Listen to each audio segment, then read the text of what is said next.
大家好，欢迎来到新影片。开始前，对大家的爱和支持衷心感谢。我们的使命是让更多人更轻松接触到心理学知识，大家帮我们做到了这点，那就开始啦。好莱坞还有那些营销公司，让特别多人都追逐爱情，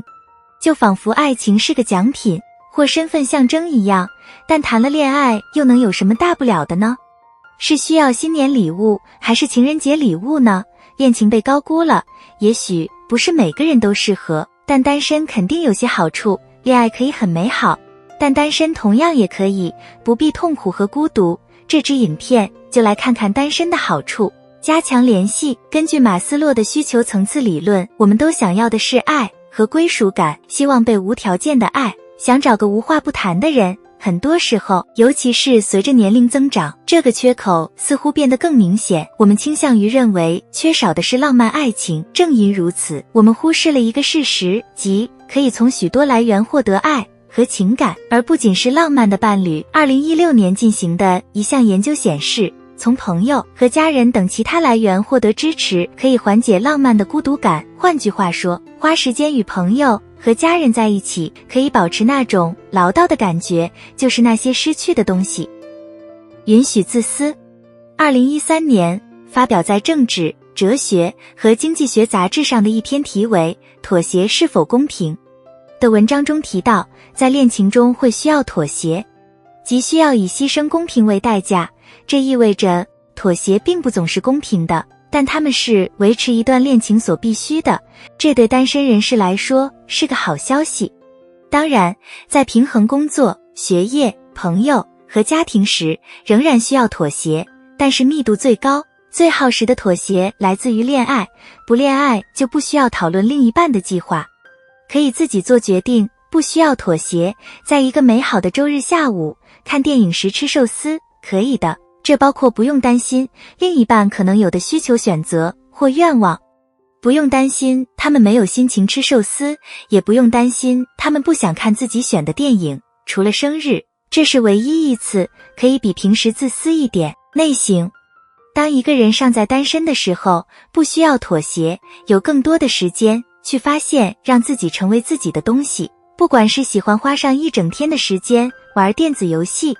还是看让别人完全无感的小众电影，没有身处恋爱中的时候，可以做任何自己喜欢的事。这也延伸到内省，有了时间查阅文字，了解自己，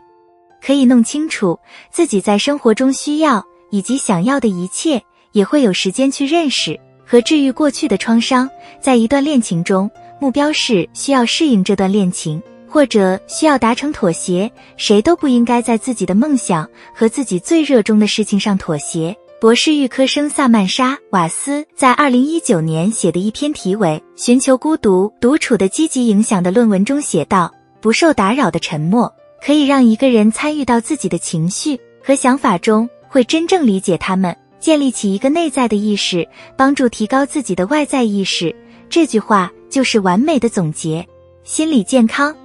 存在主义哲学家让·保罗·萨特有一句名言，如果独自一人的时候感到孤独，那说明没有一个好伙伴。恋爱不应该对心理健康产生负面影响，但它确实会，单身也是如此。但是单身的时候可以选择独处的时间来保持心理健康。关于一段恋情对心理健康的影响，已经做过一些研究。临床心理学家斯科特·布雷斯怀特发现，改善恋情可以改善心理健康，但改善心理健康并不一定能改善恋情。这表明，如果现在有心理健康问题，谈恋爱并不是解决这些问题的办法。根据心理学家阿黛尔·福斯的说法，如果伴侣虐待你或变得虐待你，你的恋情可能会导致创伤，这本不应该是你需要担心的。单身的时候，花点时间欣赏独处时光，确保精神空间是健康的，利用这段时间来照顾自己，敷个面膜，锻炼身体，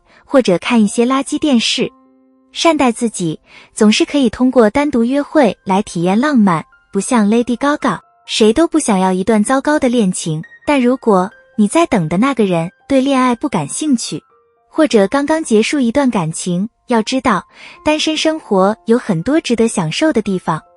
欢迎在下面评论区告诉我们你的单身生活是啥样的，记得点赞并订阅我们的频道，这样以后我们一上新影片就能收到通知啦。如果我们能给大家留下点什么，那就是单身并不意味着孤独。